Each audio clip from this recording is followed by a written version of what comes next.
Alright, everybody, we're here for this is actually the second stream for 20 festivals, or for a Sun and Moon tournament, but this is 20 festivals arc. And I got Anthony with me. Hey, how's it going? And we're going to be your commentators, and we're going to get this thing rolling. So, first we got Fro, he's playing Unicorn, and Nick is playing his Sheikah Mantis. And we're going to see how this thing rolls, so we're going to get them started here.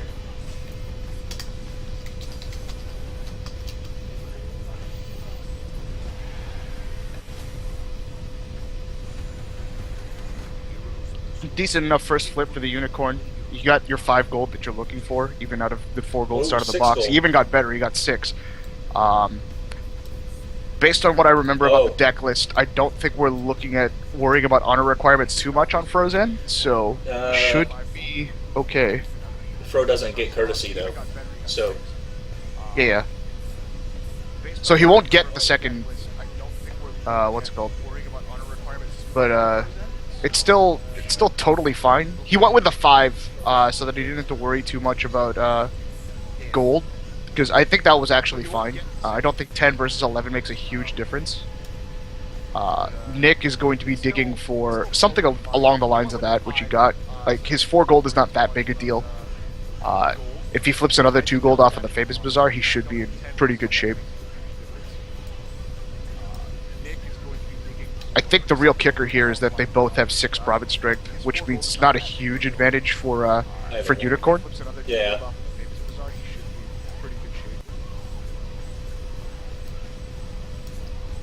I think the real kicker here is that they both have 6 province strength, which means it's not a huge advantage for Unicorn. All right, so let's see what he flips. He got his 6 gold. He got there, so that's fine. That's a very good start for him. He also got probably the best personality that the Mantis deck wants in the first turn, and that's the 3 gold naval Yakua. Yep, absolutely. And all that does is allows him to push the advantage. His hand has at least 1 follower from what I can see. Oh, and he just pitched him. That's interesting. I don't know if I would have made that play, because I think going after 6 province strength with naval 7 force and a range 2 is actually really good. So I would have actually gone for it on turn 3. And just like we remember from Fro's deck list, honor requirements are not going to matter. He's playing something very similar to the corrupt deck that John Seals won with down in Phoenix. So you're looking at like Moto Daigoro, a bunch of guys with 0 honor requirement, just a bunch of big force. Yeah. Cavalry sort of balances this game out for Unicorn. And the other thing that's probably going to be big, which we don't see in Fro's hand yet, is rewards of experience. If you can pick his spots on when he's using that, he should be in good shape. This is the reason I didn't like the discard play, because if you don't have that turn 3 attack, I think Mantis loses all speed. And right now we're just looking at Nick buying a bunch of holdings. He is set for the rest of the game now, I think. More or less, but I would have rather established dominance with the 3 gold guy and taken a province. I don't know Definitely. if he can sort of stick to that. Now he's not taking tempo away from Unicorn, which has the cavalry advantage. The other part of that is we can see that Fro is holding Courage Beyond Question in hand, so he will not have to worry about defending either. So all he has to do is really get the first attack, the first defense off. He's just in a more dominant position.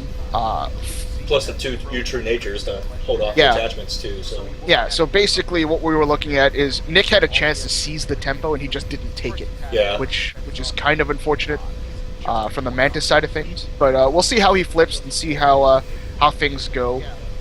We know that Fro has both the necessary attachments and the force to even take 2 provinces if he's really feeling lucky. Yep, especially against that 6 province strength. So we'll see how he chooses to approach this the next turn.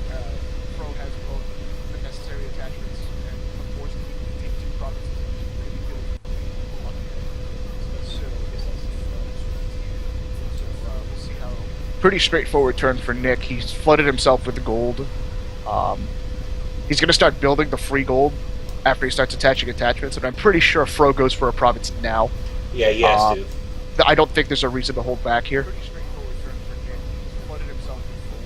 There we go. We're seeing the Legion of the Khan. We'll see where he puts it. I would put it on the undead guy. And then put the armor on, I'd put the armor on Zaitsuda. Yep. Which is, it looks like that's what he's doing. This gives him the ability to actually split for 2 and threaten the way he needs to. Or even the longsword would take a province. Yeah. The longsword is actually better than the armor. So, keep that hand up. They're both the same, actually, because they're both destined. Oh, that's so true, they're both yeah. draw a card, but I think the longsword in the long run is actually a bit better. I think he overspent for it, though. Unless he's worried about his HR. He shouldn't be. 2-5. He should be losing honor and attaching things. Yeah, so he's going for the longsword. Looks like, yeah. And there's... The timing about where he plays Rewards of Experience is going to be a huge factor. But that's going to kick in a much later scenario. How I would assign to attack in this case, I don't know if I would necessarily split for 2. I might threaten 1 to see what my opponent does, and then split for the second one using some sort of cavalry janky thing. But I don't think there's any harm in splitting for 2 either. I think I would split for 2 at this point. Yeah, because I mean, okay, He so looks like he's going with what appears to be what I said first. Right. He has no reason to worry about again being on the defense. He's holding his Rewards of Experience. There's no naval threat that's a threat to any of his bodies on board anyways. Yeah, and looking at next hand, it doesn't look worthwhile for him to defend it. No, it really doesn't. Again, being on the defense, he's holding his Rewards of Experience. There's no naval threat that's a threat to any of his bodies on board anyway. So, no, it really doesn't. The sun just disappeared on your screen too? No. Okay. Disappeared on mine. I was like, what is going on?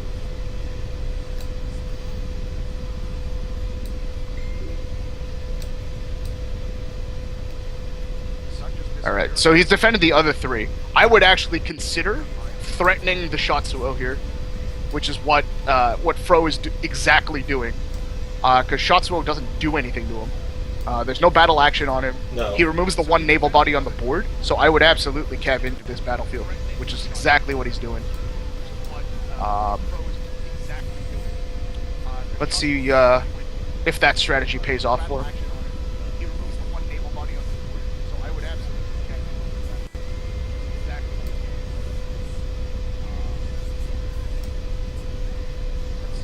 So he's going to stop him with Earth, maybe? Well, no, he used ideological differences to send himself home, it looks like. Yeah, but it looks like he wanted to play Earth to stop the movement for a second there. Oh. Okay, that's interesting. He wanted to get himself out of shot and fear range, which I get. He was already at 5 force though, right? Or no? He's got that 2 up there for. One of them's invest. Okay. Oh, okay. So he's not out of fear range. He can still fear 4. So Fro is just double checking the force bonuses. I count him at 4. So. Shatsu is only at 4 force, yeah. So. Yeah. So fear 4 should be plenty. He put the little 2 counter on there to show the goal cost. Invest. Yeah. So I think fear 4 just happens. I don't know. What? Overwhelming offense can save his province. You might be banking on it, but then there's going to be a really clutch courage beyond question here. Yeah, but why throw down? Why throw down contentious? Though? I guess just to prevent getting shot in the face. Yeah. And now he still has the courage beyond question. He can pay gold to conquer if he absolutely wanted to. Yeah. But at this point, it doesn't look like Nick has anything. He could save Shatsuo, maybe, with the ideological differences. Yes. But again, Fro has Earth in his hand too, so. Yeah.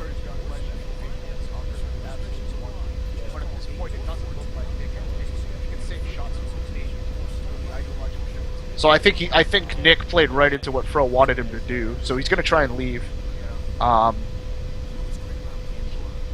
What Fro needs to decide is whether or not he's going to let it happen.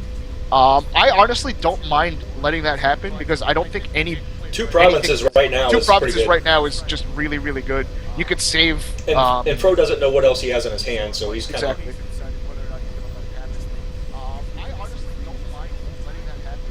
So let's see if he decides to burn the Courage Beyond Question that's already in his discard pile now to have a suitable defense.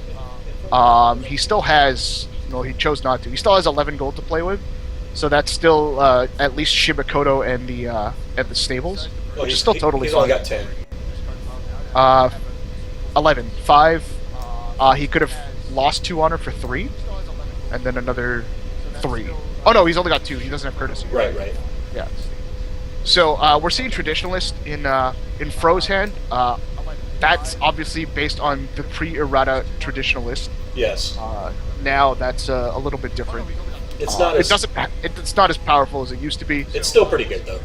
Yeah, I mean it serves its purpose for specific matchups, but it doesn't look like we'll be looking at seeing that in play anytime soon for this matchup in particular. No. Unless he's absolutely worried about Mantis playing Imperial Summons, which is a possibility. It's the only reason to play it. And he still has the option of getting the favor. He's down 2 provinces, and he's not going to get a flip this turn because he's flipped 2 holdings.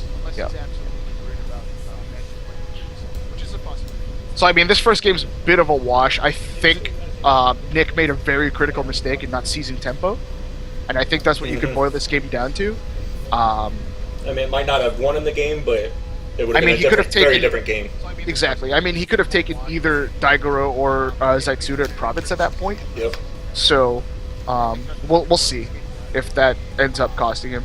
So Nick is going to go for big range attack. He's going to come back or he's going to go and fire back, I assume. He's got to. He's going to load up his Conqueror, so at least he can get 1 right now. We'll see if that ends up costing him. So Nick is going to go for big.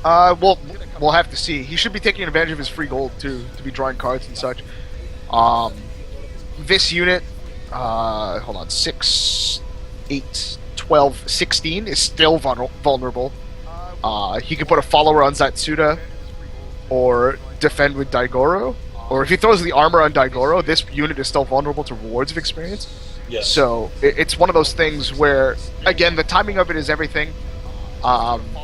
It doesn't look like Nick has anything that really comes back from a rewards of experience currently. You're looking at a battle action that's like a versatile army would be really good. Something that bows unconditionally, or something that hits through attachments that he'd have to find to bow a target samurai with rewards going on. So the timing for rewards has to be essentially perfect. It looks like Nick is going to swing for 2 to try and take 2 back and try and defend with just his Conqueror and the cards in hand. I don't know how I feel about that, but that might be his only option at this point. Because he has enough force. Oh no, he doesn't have enough force.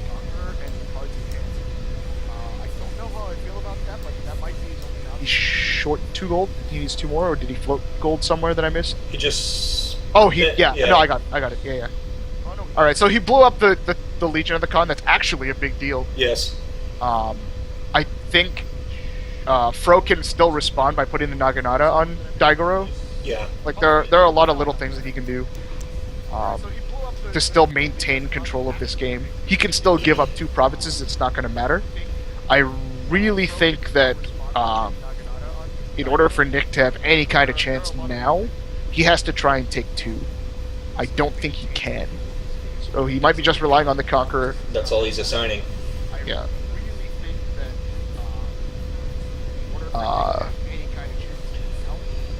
I don't see a reason for Fro to defend, which is correct. Right. So losing 1 province is still fine. Dude is a Conqueror. So basically what we're looking at is... He's going to try to force Fro into just taking 1 province next turn. Yeah. And this is where the cavalry advantage comes in too, right? Mm-hmm. Like, he can assign them both at a province. If he mass blocks in front of him, he can split and sort of backtrack if he has to. Right. And this is where the cavalry advantage I don't see why Fro would defend here, or why Nick would defend here. I think he has to make a last stand at some point. So we are looking at attaching the Ganador to make sure Rewards of Experience is still live. One of these two guys is also going to get the Iron Eyes armor, and the most important part about this is that he's going to get to draw cards as well. So he should continue to push his advantage, which is exactly what he's doing. I would have put that on the other guy. On a naked chick? No, I would have put it on Daigoro, because this is the guy that can get, or Zaitsuda can get sent home with ideological differences. We know he has it. Oh, that's true. So, minimize his ability to take advantage of that kind of thing. The dirty tricks in in Fro's hand is hilarious, by the way. Of all the cards to play, I know he's playing it as a one of, which I think is really, really funny. Yeah.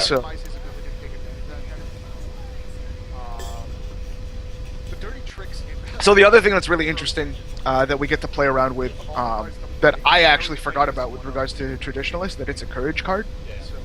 Oh, very true. So he actually has a very notable fear action on board. He's going to use your true nature to start picking apart the big ranged attack unit, which is the thing to do. So the biggest ranged attack he's looking at is a 4, which doesn't kill any of his big guys, which should be the only 2 guys he assigns to this battle. Right.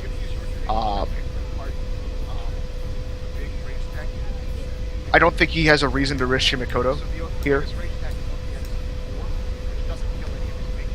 Both of these guys can take provinces. The other thing that he's probably going to do... would you consider splitting here? I don't know. Okay, you put the traditionals in play, which is kind of funny. No, not knowing what's in Nick's hand, I probably play it safe. Okay. And still be up 3-1 provinces. So yeah, but I mean, the one thing that I'm thinking is if he chooses to split here, he can still just take 1 province. Okay, so he's actually just mass going into province. Sure. He's not. Nick has to defend the other one at some point. So, I mean, if he split for both, he could still find a way to maneuver everyone to 1. Mm-hmm. So, let's see what he's gonna do here. I think conventional wisdom states you resolve your opponent's province first. See if you need to play around a reprisal or something like that. Yes. Get more information if you absolutely need it. Especially because you have a courage beyond question in your discard pile. You might want to think of conquering, especially when if he attaches another follower, you don't know if he draws or not. He's going to draw at least 1 more card. Yeah. Before going in again. If he draws another follower and threatens 2, you might have to consider it. I don't know if I would have asked that question. Fro just asked what Nick's total force is. I think that's giving your opponent a little too much information. You should just count it out in your head. Yeah. That's your pro player tip of the day, guys. I think Fro's getting confused by that little 2 gold on Shatsu too. Yeah. So he actually moved Zaitsuda into this. The reason he's doing that is to get this rewards of experience off, and he's expecting it to help him win. I think if he had attached the armor to Daigoro and did that, his play is better. Yeah. Because he's immune to the ideological differences in his discard pile. Because now he's going to be forced into playing his Ring of Earth right now, and then he's still vulnerable to ideological. So let's see if he actually allows this to happen. I don't think. Yeah. I think he had to play that. Yeah. So now it feels like he's wasted his Ring of Earth when he didn't really have to do it. No. That being said, his timing on this has to be really good. I don't know if he plays it yet. He knows that there's a rewards or a ideological differences in his opponent's discard pile. He should take that into consideration first before wasting a rewards of experience. So, and I think Fro's a good enough player to understand that. We will see what his choice of action is. I mean, there are several things he could do. He could bow a weapon to shoot something with Taitakin. Yeah. I mean, he has a lot of feasible actions to play instead of going for the big gun right now. that's another reasonable action for him to take, is to move Daigoro in Yes. with his stronghold. So it sort of just forces the issue of, I'm going to cripple you now, which is that's the approach I would have took if I split. So now we're going to see the ideological differences again, which is fine. So we're going to see Daigoro sort of get to work here. I believe now that that's 2 ideological differences in the discard pile that he has to be aware of. Yeah.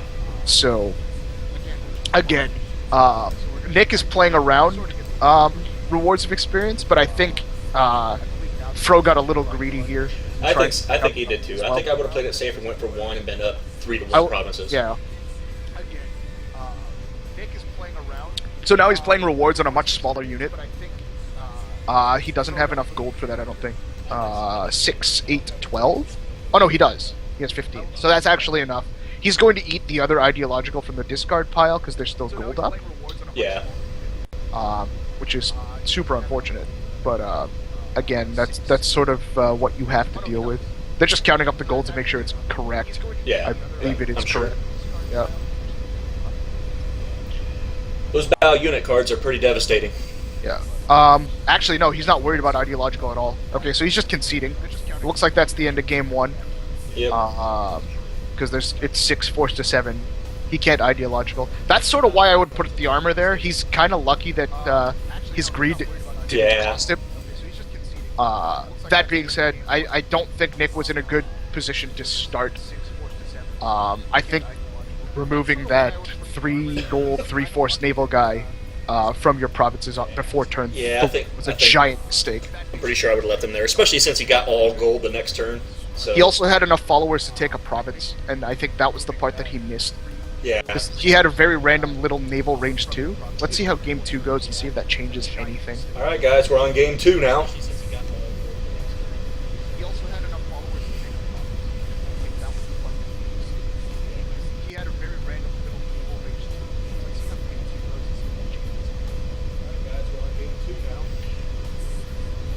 So it looks like Fro got his good gold start here. Yeah, Fro also has a very key card in this matchup since Nick is playing ideological as his absolute main send home. This Brazen Disregard is going to have a lot of value in this game. Same with the Turtle Shell that he's holding in hand as well. Yeah. It's a very, very good hand against Mantis to start. I think Nick has to play a little more aggressively here. He played a little too cautiously last game. This is a really good start. I don't know if I agree with Yusuke in the deck. I don't think you need that much extra gold because you have plenty. Yeah. But I've seen it in the build before. It's not the worst thing to play. He should just go straight for this ridiculous gold start that he's got. He's got 12 gold on turn 2. He probably should pitch. He should pitch both the guys. I think keeping Yusuke is super greedy. Especially when he's not the guy. No, he didn't pitch either of them. He didn't pitch any of them, okay.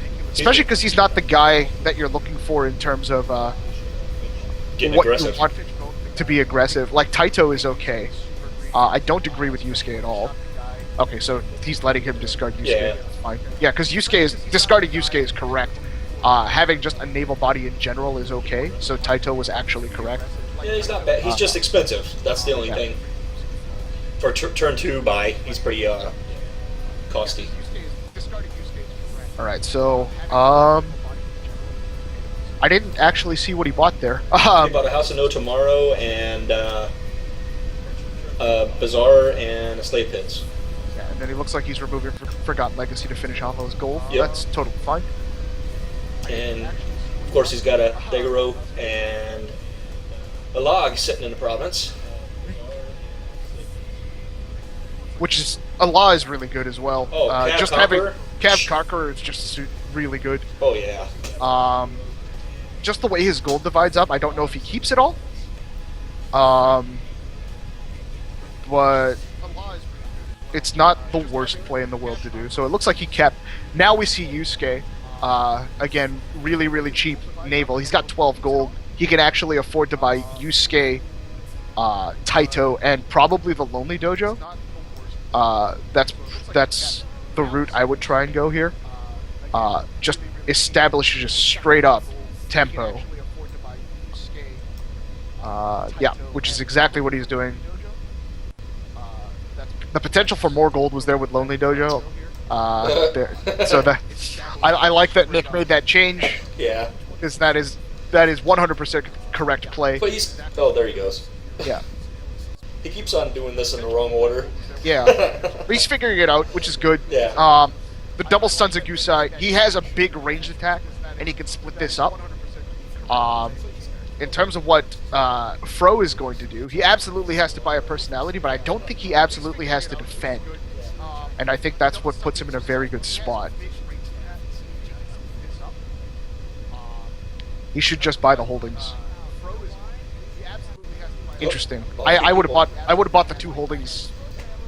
Well, he doesn't have enough attachments in hand to justify outposts, so... But each of his attachments draw cards, so I would have gambled on that, actually. But, not the worst gamble to take. I think, showing Nick that, look, I'm not going to be pushed around by your naval bullshit, might work out. We'll see. I don't think Nick should be intimidated by this. I think he should just start attaching followers and going, maximizing the amount of pressure that he can put on. Right, try to get that tempo out early. Yeah. Because his goal here is to steal tempo from a unicorn deck who's going to match tempo with cavalry. So we'll see how this goes.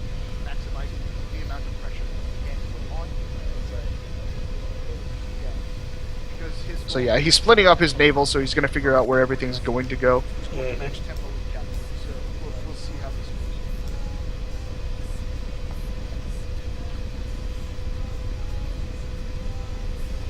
So he keeps... Okay. He's just figuring out where things need to move, which is fine. It's funny to see that Nick is constantly changing his mind. So he's made the right play to send both there. It looks like Fro has made the right play to not defend. Yeah, he couldn't afford to defend there. Yeah, there's no reason to risk any of these guys. Unlike the previous game, we're not looking at the ability to take 2 provinces right out of Fro here. So we're going to be looking at a bit of trading for now. Yes. With 8 gold remaining for Nick, there's plenty of options for him. So he probably invests in the Shatsuo, buys the holding. Kaito is less important. I don't know which holding I would consider to buy at this point. I don't think it matters either way. He's not going to get anything out of this Shrine to Hachiman, I don't think. Well, he can,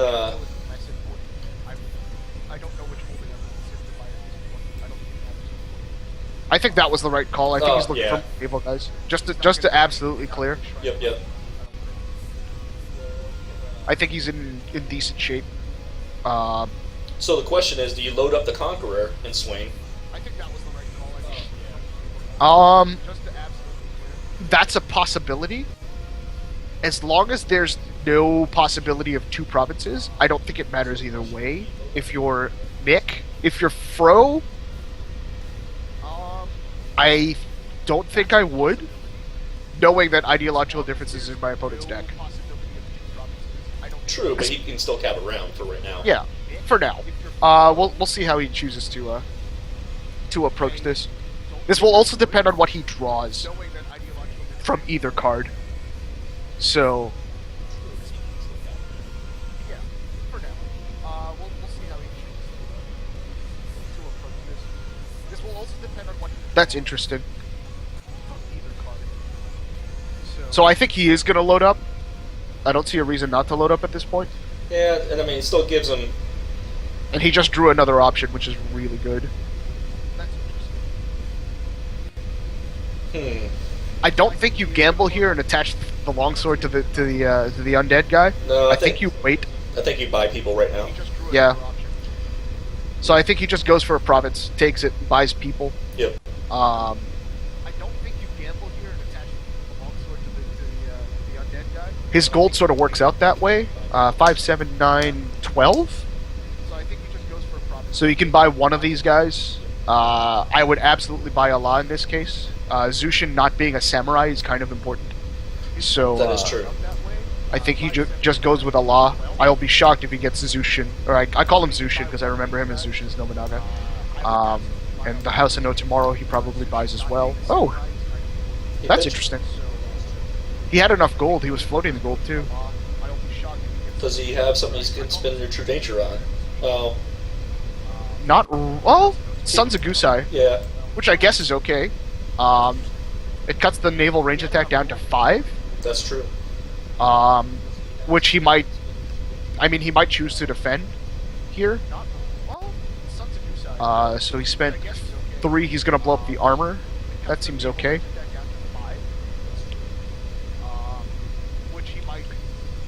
Now Nick has already seen rewards of experience from the first matchup, so he's probably looking at ways to play around it. The 13 gold guy is still going to get through rewards for his entire team.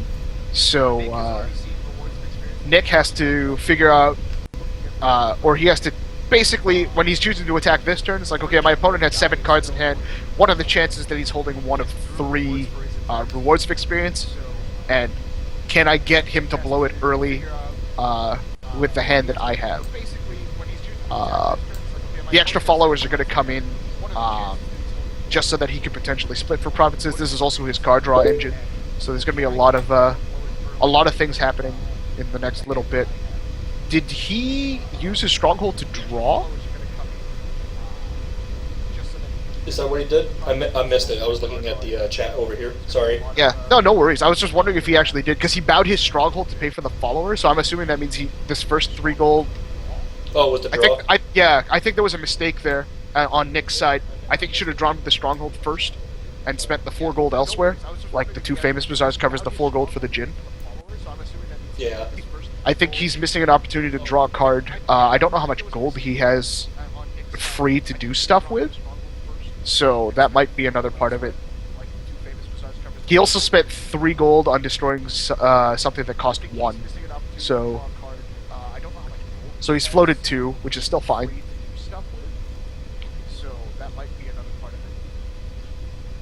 So yeah, he's gonna load up his Conqueror. Yeah. He still doesn't have enough force with the Conqueror to take the province, though. So that part is going to be randomly difficult. There's no naval action on that Conqueror that threatens anything on Fro's board.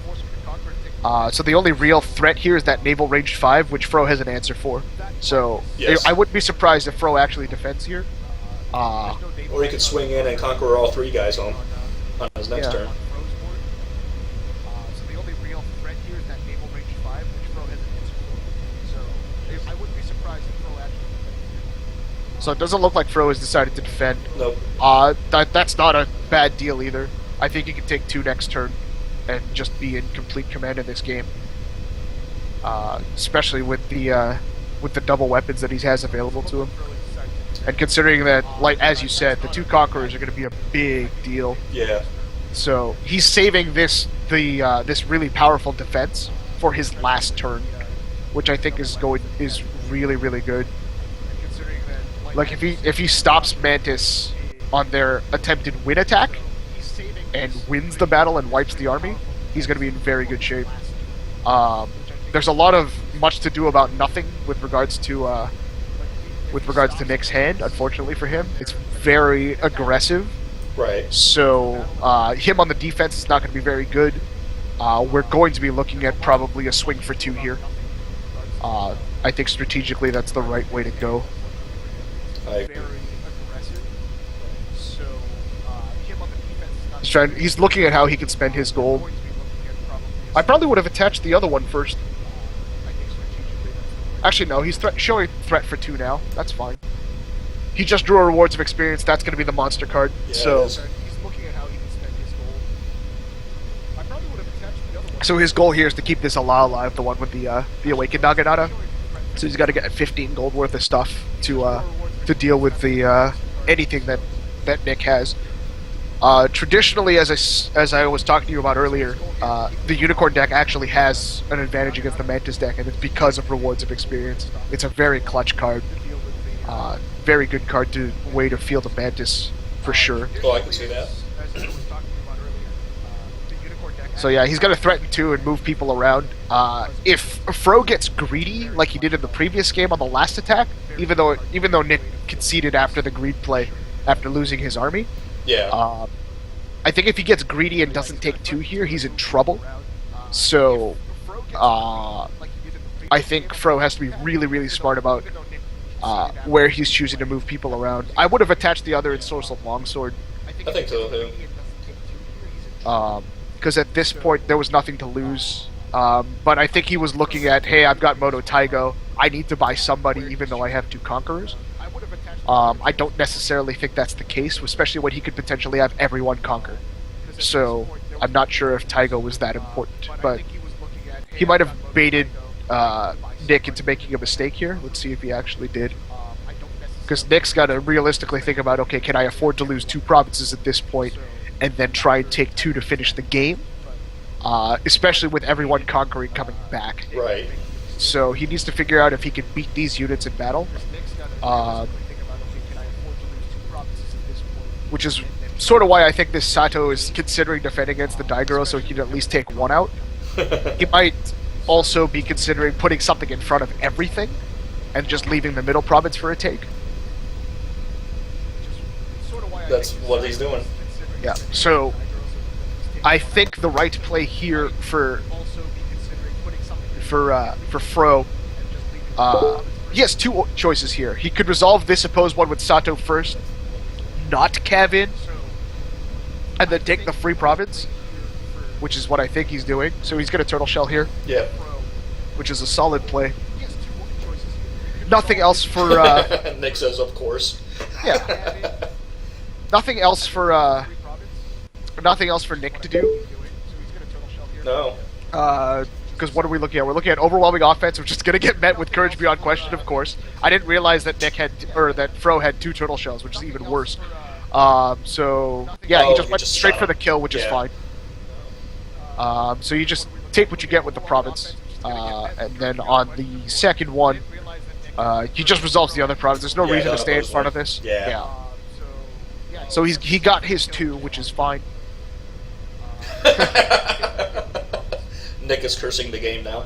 Well, I mean, as a Mantis player, I think he has a right.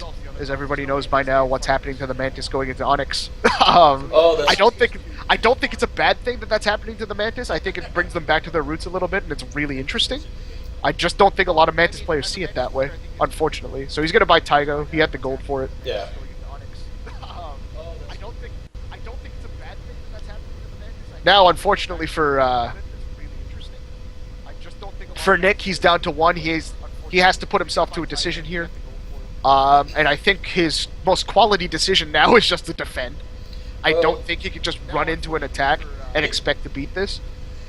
Granted, there are no battle actions on board for Fro, but he doesn't exactly have a hand advantage that he was expecting to have. Fro also just drew a follower, so we'll see what Nick draws into with the box and see if it gets him anywhere. What did he get there? He got another overwhelming offense. Okay. So he's actually got 2 dead cards in hand, 3 if you count the follower. Because the Spirited Disputes won't do anything. We could also load up to his Conqueror again and try to... Well, I don't know if I'd do that either. Yeah, so I mean his only real plays are to blow up the weapons and hope for the best.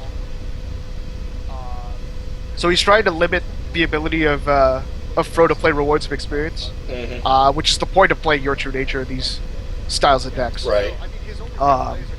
For Fro, as long as 2 provinces aren't threatened, he's actually okay. I think if Nick is going to decide to attack, he absolutely has to threaten 2 provinces. Unfortunately, he doesn't have enough of a good naval action to really take advantage of that. And of course, we know that that Fro is holding a second turtle shell. So it'll cause Nick to cuss some more. yeah, well, Nick is already looking at Rewards of Experience. He's asking about how the card works. I would have answered this question very slowly in chat. The fact that it's a little bit of a mind game when you're playing online. It's actually really, really different from playing. Because if you were playing in real life, you'd dig through. Yeah, I would dig through my discard pile and be like, oh, I don't have one in discard pile. I think it's less than or something. Yeah. So now we're seeing the Spirit of Dispute played, so he's going to dig back some follow. He's going to see the Sons of Yusai. I think he just got one back. He only paid 2 gold for it, it looks like. So he got a Sons of Yusai back. He's trying to get this... he's probably trying to get another naval range attack somewhere that's really interesting, or he's going to... yeah. So he's looking for a bigger naval range attack. He wants to hit 7 so he can shoot the 6 guy. Now he can threaten and learn whether or not Fro actually has anything. Tygo being 12 gold on his own is really, really bad for Nick. Right. Because Tygo alone can play Rewards of Experience. So, and that's on every single unit that he's got, with the exception of the Shatsuo unit. So Nick did exactly what we thought he was going to do. He's going to rely on defending at this point, hopefully to find some decent cards. He didn't. He has a lot of dead weight in his hand. The Incapacitated doesn't do anything for him. He only has 2 real battle actions, because Fro isn't going to send anybody home. This turn, I believe, is the game. I think you just swing in here. Yeah, you just swing. He's going to draw another card off of this Ensorcelled Longsword. He has no reason not to attach it at this point. Right. He should attach it to Tygo to guarantee that he can get his Rewards of Experience off. He has 3 different ways to do it, but I would attach it to Tygo here. I don't think there was a reason to load up this unit, but he's playing around... he's also playing around... what's it called? Ideological. Which is totally fine. He doesn't actually have to, but he doesn't know that. I would have spread my force as much as I could instead. And he drew into a standing fast too. So yeah, so there's a lot of things that he can do at this point. It doesn't look good for Mantis, that's for sure.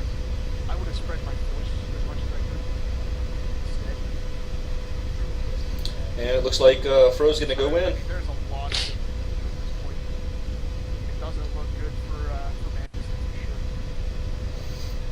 The thing about this, though, you gotta keep in mind is that Fro doesn't know what's in Nick's hand, so all he sees is a full hand. Yeah. So, I mean, he still has to pick his spots. I think because he attached the weapon to Moto Daigoro, I think he's 100% confident that the Rewards of Experience will stick if he's using Daigoro to do it. Right. So that's kind of where he is. We'll see how Nick chooses to go through this. Here comes the Turtle Shell to stop a range 7. Yes. And Nick's going to be like, good game, watch. Nick's going to concede probably after this. Because now Daigoro's... Yep, he did. Yeah, because Daigoro is going to rewards the other guy and the game is over. Nick's going to concede probably after this. Because now Daigoro's... Yep, he did. Yeah, because Daigoro is going to rewards the other guy and the game is over.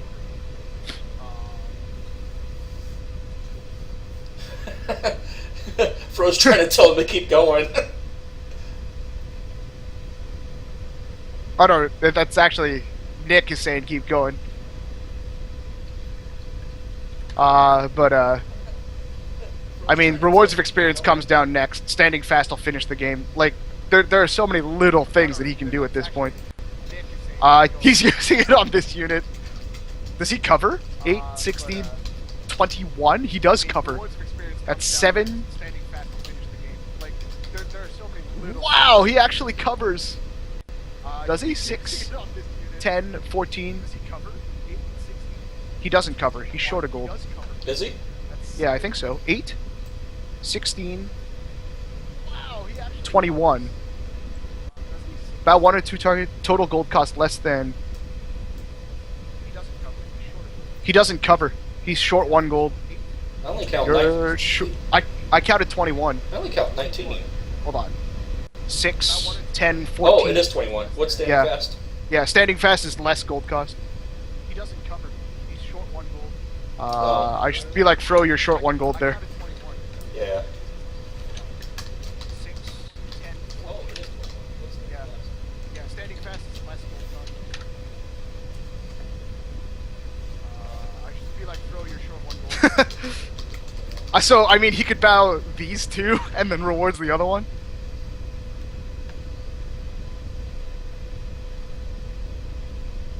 So his standing fast should cover the big unit and the little guy, and then he could rewards the other guy, and that's it. Still ends up being the same. Yeah.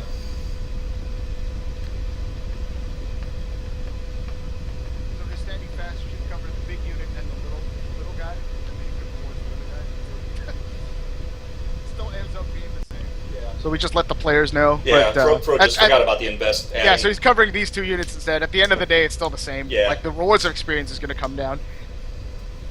He doesn't have any answers for it. So we just let the players know. Yeah. Like, we're going to see, like, what, a Way of the Mantis played by Nick. At the end of the day, it's still the same. Overwhelming offense he has an answer for, which is hilarious. It's like, hey, look, I have all of these answers for the cards that you play. like Nick's like, really? I'm like, yep. Nick's not allowed to play one card at all. It's like, hey, look, you have a card. Hey, look, I have an answer. Like, what can you do? Man.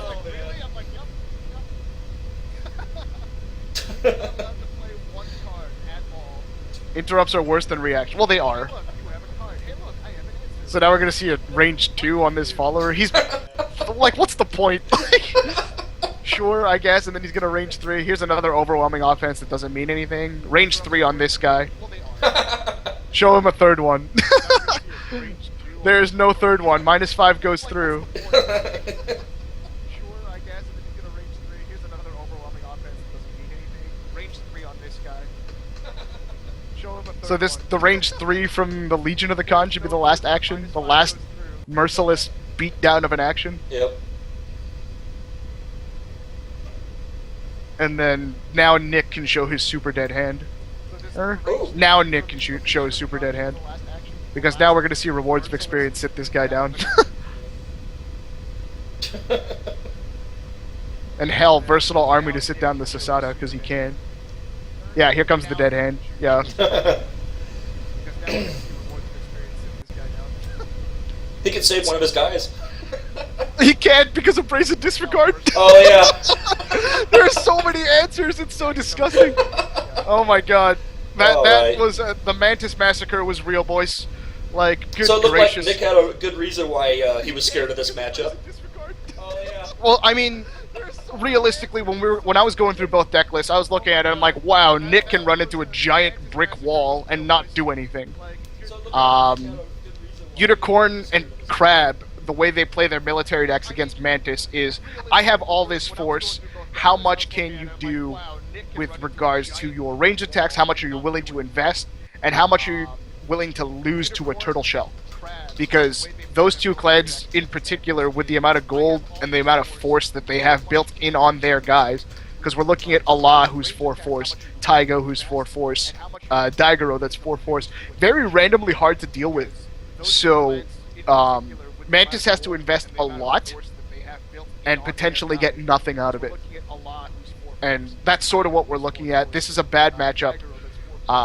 Nick did make... This is Nick's 3rd final in a row, I think. Yep. So, Nick knows the online environment almost better than everybody here. And he logs the hours, he does his homework, figuring out what he needs to see. And what he needs to do to make it this far. So kudos to him still. Yes. Nick's a great guy. Yeah. I mean... I've met both of these players personally, and they're both great guys. So. Yeah. I mean, there's something to say about making 3 finals in a row in this online environment. So there's something that Nick's figured out for sure. I think this shows Mantis isn't exactly dead in the water, but a lot of people are thinking that it is. I think a lot of people are just migrating away temporarily. Expect Mantis to make a huge comeback at Gen Con at some point. That's a prediction that you heard here first. I'm pretty sure that Mantis will find some form or method or some deck to get back into the field, especially because without Mantis in the field, Phoenix Honor goes crazy. Oh, yeah. So, yeah. I don't think... Sorry, Phoenix players, but I don't think anybody wants to see that. So, we will see how that goes in the future. Yep. I was honestly expecting to be casting with you for a little longer there, Sparks. That took less than an hour. I know. I was like, wow. For a best of 3 match. For a best of 3 match, I wasn't expecting that. A best of 3 online match, so it was supposed to take longer. They were supposed to chat and have some fun, you know. Oh, yeah. But, yeah. It's alright, though. Great games, guys. Yeah, well done. Thanks for... To all parties involved. Yeah. Looking forward to the next one, Sparks, when you get that one set up and good to go. Alright, we'll do it. Yeah, maybe I'll play in the next one. I haven't decided yet. But I'm actually okay with just casting games with you guys. Like, we can just, like, pick, hey, a round 1 game, you want to cast it, that kind of thing. We can do that, too. Oh, yeah, that'd be kind of cool. Pick me anytime. Doesn't really matter. Alright. And I want to say thanks to everybody tuned in to watch, and we'll see you at the next one. Pick, hey, a round 1 game, you want to cast it, that kind of thing. Pick me in honor and attaching things. Yeah, so he's going for the longsword. Looks like, yeah. And there's the timing about where he plays rewards of experience is going to be a huge factor. But that's going to kick in a much later scenario. How I would assign to attack in this case, I don't know if I would necessarily split for 2. I might threaten 1 to see what my opponent does, and then split for the second one using some sort of cavalry janky thing, but I don't think there's any harm in splitting for 2 either. I think I would split for 2 at this point. Yeah, because I mean, okay, He so looks like he's going with what appears to be what I said first. Right. He has no reason to worry about again being on the defense. He's holding his rewards of experience. There's no naval threat that's a threat to any of his bodies on board anyways. Yeah, and looking at Nick's hand, it doesn't look worthwhile for him to defend it. No, it really doesn't. Again, being on the defense, he's holding his rewards of experience. There's no naval threat that's a threat to any of his bodies on board anyway. So, no, it really doesn't. The sun just disappeared on your screen too? No. Okay. Disappeared on mine. I was like, what is going on? We know that Fro has both the necessary attachments and the force to even take 2 provinces if he's really feeling lucky. Yep, especially against that 6 province strength. So we'll see how he chooses to approach this the next turn. Fro has both the necessary attachments and the force to even take 2 provinces if he's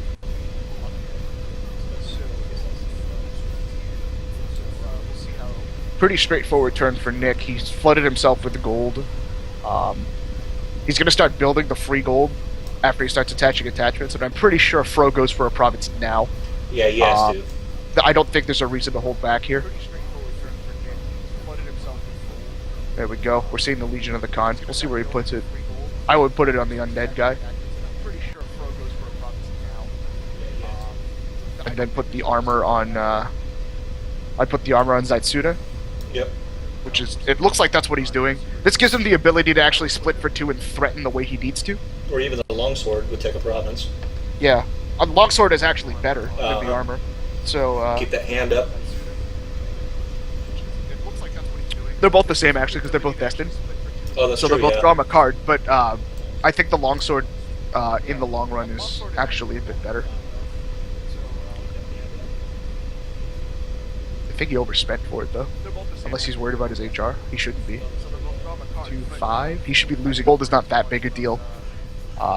If he flips another 2 gold off of the Famous Bazaar, he should be in pretty good shape. I think the real kicker here is that they both have 6 province strength, which means it's not a huge advantage for Unicorn. Yeah.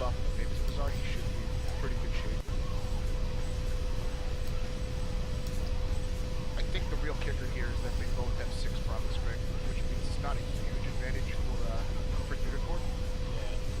All right, so let's see what he flips. He got his 6 gold. He got there, so that's fine. That's a very good start for him. He also got probably the best personality that the Mantis deck wants in the first turn, and that's the 3 gold naval Yukawa or Yakua. Yep, absolutely. And all that does is allows him to push the advantage.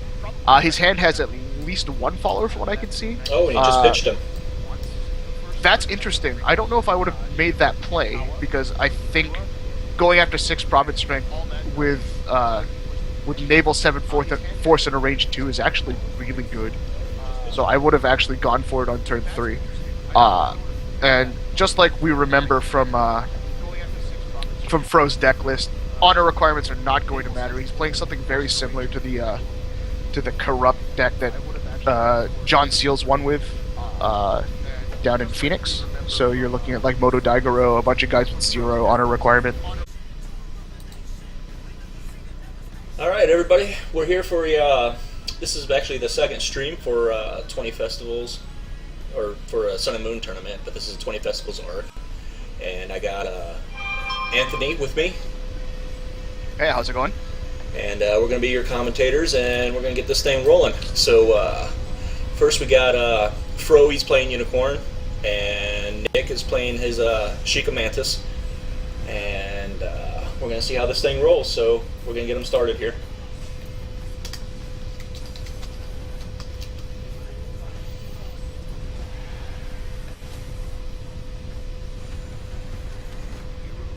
Decent enough first flip for the Unicorn. You got your 5 gold that you're looking for, even out of the 4 gold start of the box. Gold. He even got better, he got 6.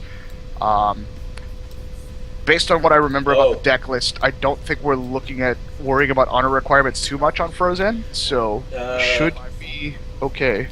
Fro doesn't get courtesy though, so... Yeah. So he won't get the second... what's it called? But, it's still totally fine. He went with the 5, so that he didn't have to worry too much about gold, because I think that was actually fine. I don't think 10 versus 11 makes a huge difference. Nick is going to be digging for something along the lines of that, which he got. Like his 4 gold, just a bunch of big force. Yeah. Cavalry sort of balances this game out for Unicorn. And the other thing that's probably going to be big, which we don't see in Fro's hand yet, is rewards of experience.